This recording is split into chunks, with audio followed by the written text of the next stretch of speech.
Hello दोस्तों, KGS legal adviser channel में आपका हार्दिक स्वागत है। और आज हम भारतीय दंड संहिता की धारा 6 से धारा 10 को देखने वाले हैं।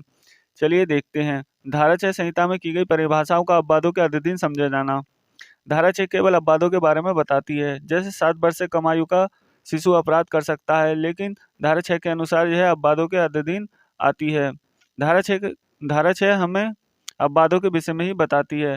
इस पे एक और उदाहरण देख लेते हैं। जैसे एक पुलिसकर्मी बिना किसी वारंट के किसी व्यक्ति को गिरफ्तार नहीं कर सकता, लेकिन किसी व्यक्ति द्वारा हत्या किए जाने पर वह पुलिसकर्मी उस व्यक्ति को बिना वारंट के भी गिरफ्तार कर सकता है।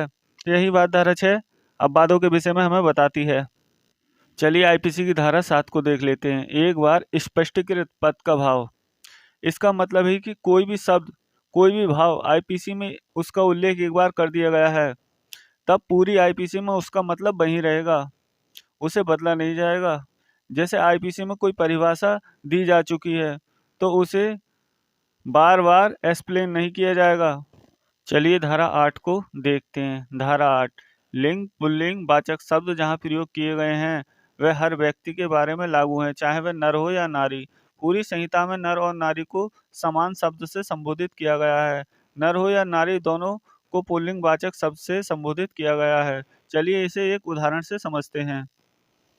आत्महत्या करने का प्रयत्न। जो कोई आत्महत्या करने का प्रयत्न करेगा और उस अपराध के करने के लिए कोई कार्य करेगा, वह सादा कारावास से जिसकी अवधि 1 वर्ष तक की हो सकेगी या जुर्माने से या दोनों से दंडित किया जाएगा। तो इसमें आपने देखा, जो कोई आत्महत्या करने का प्रयत्न करेगा, करेगी नहीं करेगा, और उस अपराध के करने के लिए कोई कार्य करेगा, करेगी नहीं करेगा।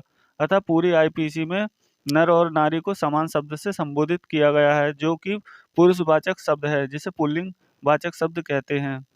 चलिए देखते हैं धारा 9। धारा 9 वचन। जब तक कि संदर्भ में तत्प्रतिकूल प्रतीत हो, एक वचन द्योतक शब्द के अंतर्गत बहुवचन आता है और बहुवचन द्योतक शब्द के अंतर्गत एक वचन आता है।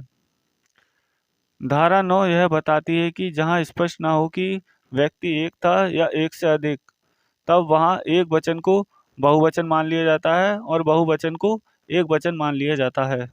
चलिए धारा 10 को देखते हैं। धारा 10 क्या कहती है। पुरुष शब्द किसी भी आयु के नर का द्योतक है। स्त्री शब्द किसी भी आयु की नारी का द्योतक है। साधारण भाषा में हम कहें तो यह धारा कहती है कि आईपीसी में हर आयु वर्ग के मर्द को पुरुष कहा जाएगा, चाहे वह बूढ़ा व्यक्ति हो, कम उम्र का बालक हो, नाबालिग हो, या कोई किशोर हो, या कोई जवान व्यक्ति हो, सभी को पुरुष शब्द से संबोधित किया जाएगा। यही बात आईपीसी में नारी के लिए भी कही गई है।